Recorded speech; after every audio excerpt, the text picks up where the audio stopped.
Sem dúvida nenhuma. Então, e é aquela velha história, né? Não tem como você esperar um resultado diferente fazendo a mesma coisa, né? Então, eu e talvez você tenha pego assim, a gente era do tempo de que a condropatia, né? Era por conta de uma alteração do vasto medial oblíquo. Medial. Aí É. tinha que fazer um agachamento com uma rotação, enfim. E assim, não resolvia e a gente, né, persistia naquilo e tal.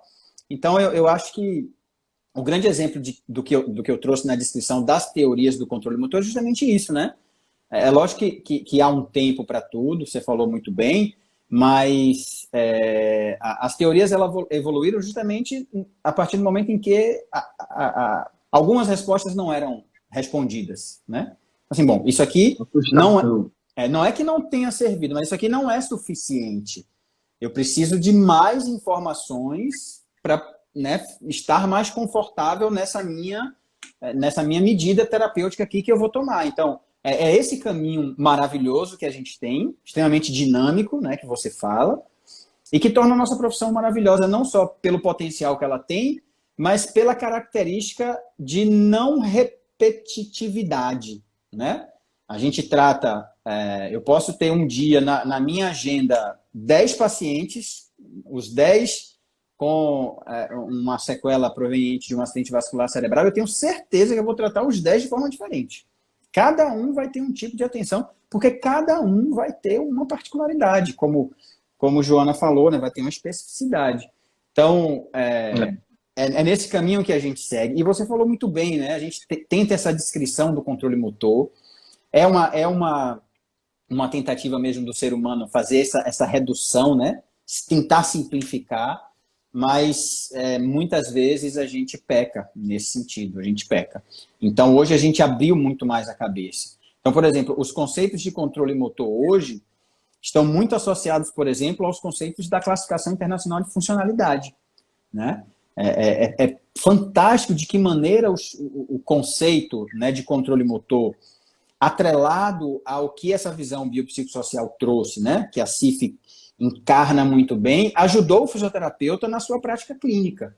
Então, assim, basicamente falando, tentando trazer para a prática, o paciente ele chega com uma queixa, essa queixa normalmente é uma queixa funcional, né? E o paciente ele vai dizer, olha, doutor, eu estou vindo aqui porque eu não consigo levantar do meu assento sanitário, né? Ele não vai chegar dizendo, doutor, eu estou aqui porque a minha hipertonia extensora do quadríceps, né, grau 3 na Eshel modificada, não está permitindo com que... Não, ele vai trazer uma queixa funcional, né? Você, utilizando a estrutura da CITES, poxa, esse paciente traz uma queixa no nível de atividade, né? Que está comprometido, é um ato motor que está comprometido. O que é que eu vou fazer? Eu vou vir aqui no nível de estrutura e função corporal, vou fazer todo o meu exame para tentar encontrar respostas de alterações do controle motor aqui que justifiquem, né, essa queixa do meu paciente. Então, o conteúdo de controle motor atrelado à CIF ajuda sobremaneira no diagnóstico, né?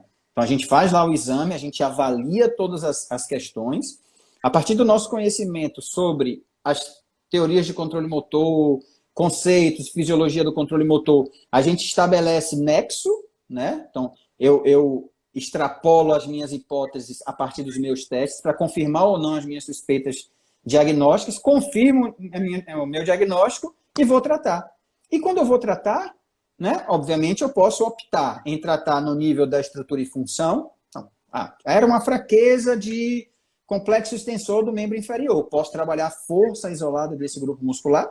Posso, né? Se eu encontrei essa relação, posso. Mas eu vou trabalhar apenas nesse nível. O que é que o controle motor, né? Os conceitos de controle e aprendizado motor me trazem?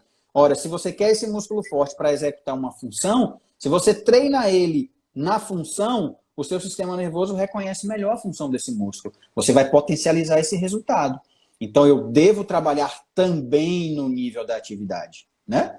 E, maravilhosamente falando, quando eu vou para o nível de participação, né? Hoje é cada vez mais comum você ver o fisioterapeuta, quer dizer, hoje não por conta da pandemia, mas, né, nos últimos tempos, é o fisioterapeuta na rua, com o seu paciente, né? Na praia, é no shopping, é na igreja, no supermercado, é na praça. Por quê? Porque ele está trabalhando o seu paciente no seu mais alto nível de capacidade de independência funcional, que é ele executar aquela tarefa motora no meio social, ou seja, ele ter condição de desenvolver autonomia e independência nas suas atividades de vida diária. O que é muito interessante, né? Porque você está fazendo variação do ambiente. Então, essa variação do ambiente, Isso. inclusive, não é só a pessoa ir para um ambiente diferente. Você tem que prever o que aquele ambiente pode ofertar de dinâmica para que isso possa ser um desafio para o paciente. Porque a gente está colocando o paciente o tempo inteiro como se em uma situação onde ele tenha que se superar. Então, ele vai no limite, né? O Jorge falou alguma coisa aí para fixar, né, o tema. Agora, como é que faz isso, Jorge? Eu não sei. Somos dois naivos. Vai lá que eu vou tentar aqui alguma coisa. Então, essa variação é importante, tá? Quando a gente está fazendo reabilitação na área de fisioterapia esportiva ou traumato-ortopédica, como queiram chamar, se você está reabilitando um indivíduo para ele executar uma tarefa, você tem que levar em consideração o sistema nervoso. Não dá para poder pensar em reabilitação sem a gente pensar em integração e aprendizado motor. E aí eu gostaria de trazer algumas coisas que são importantes, por exemplo, achados que têm sido colocados. Então, existem já artigos mostrando que pacientes com tendinopatia de um lado, né, exibem alteração contralateral.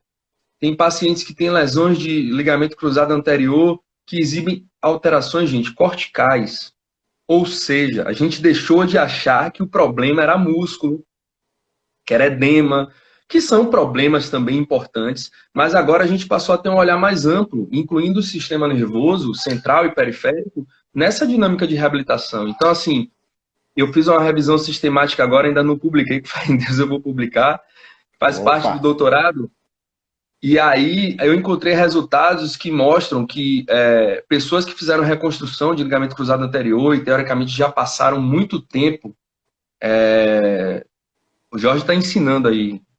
Você faz o comentário, depois clica no comentário e segura. Tô indo, Marcão, jogue duro.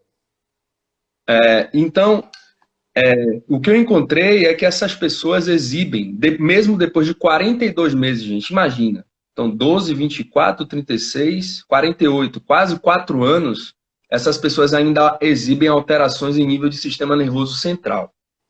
Ah, Marcos, mas isso tem algum significado clínico? A gente ainda não sabe. Não dá para a gente ser pretensioso e dizer que isso tem alguma relação com a clínica.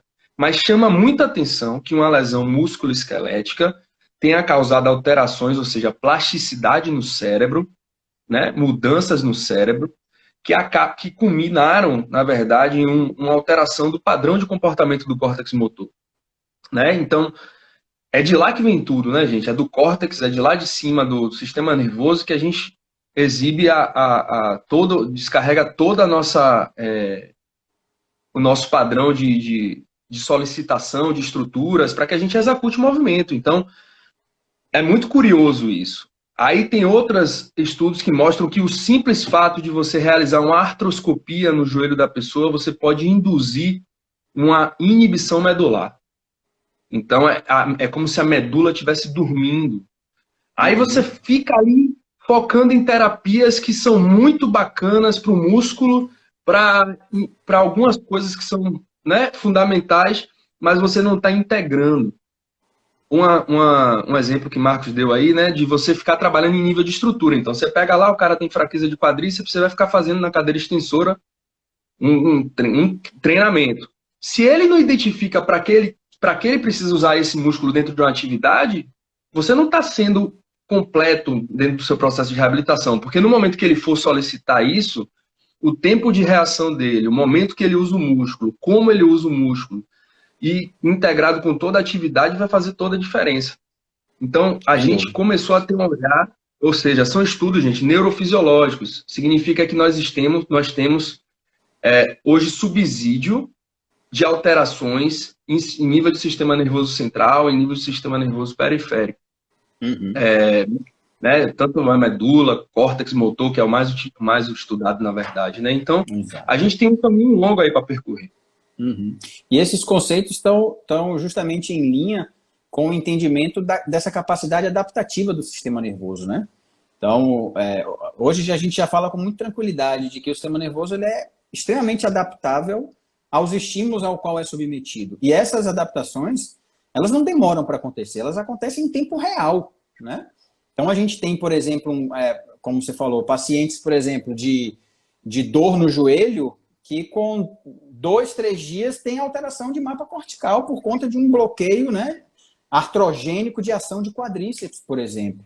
Então, você imagina isso acontecendo em dias e você muito bem, né, pode falar, por exemplo, das condições de dor crônica, né? Como é que se dá o traçado eletroencefalográfico de um paciente com dor crônica? Né? Como é que é o mapa cortical? Ou seja, de que maneira o sistema nervoso central desse indivíduo reconhece o seu corpo? Será que isso vai interferir na qualidade do movimento que esse indivíduo realiza? Definitivamente, né? Marcão, vou até beliscar um pouco de informação mais específica da sua área, para as pessoas entenderem o quanto que é importante a gente fazer esses estudos.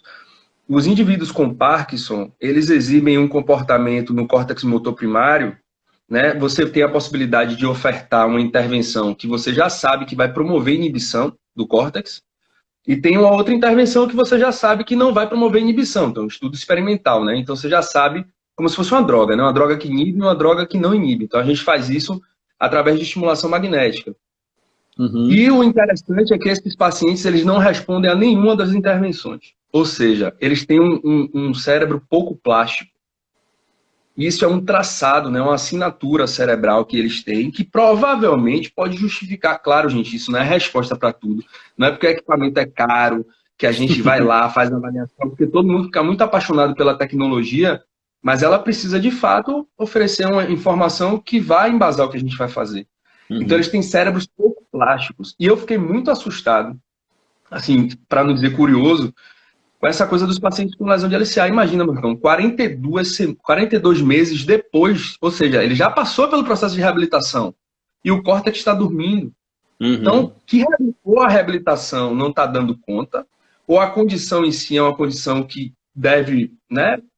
A gente tem que olhar com outro carinho, e a gente precisa entender o quanto que isso vai repercutir, porque também assim, o córtex está dormindo, mas a pessoa dá conta da atividade, ela consegue executar, não aumenta o risco de lesão, de relesão, né? Porque eu comecei isso tudo, essa história toda com LCA, porque eu via que tinha muita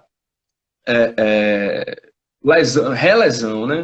Acho que nos atletas menos, mas em pessoas normais, comuns, tinha muita relesão. E aí, curiosamente, essas pessoas exibem excitabilidade cortical menor, mesmo depois de 42 meses, em média.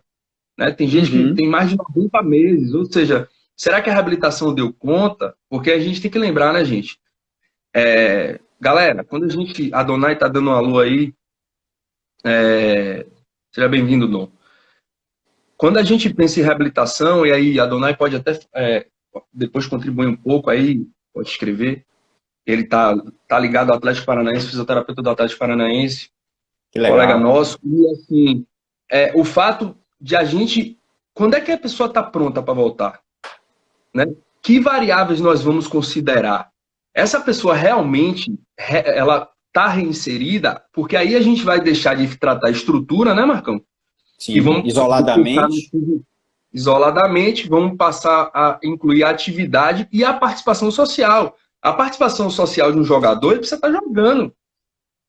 Não adianta ele ter força de quadríceps X se eu não consigo colocar ele dentro de campo com o máximo que ele pode dar para que ele não tenha uma lesão, porque envolve várias questões, inclusive financeiras. Né?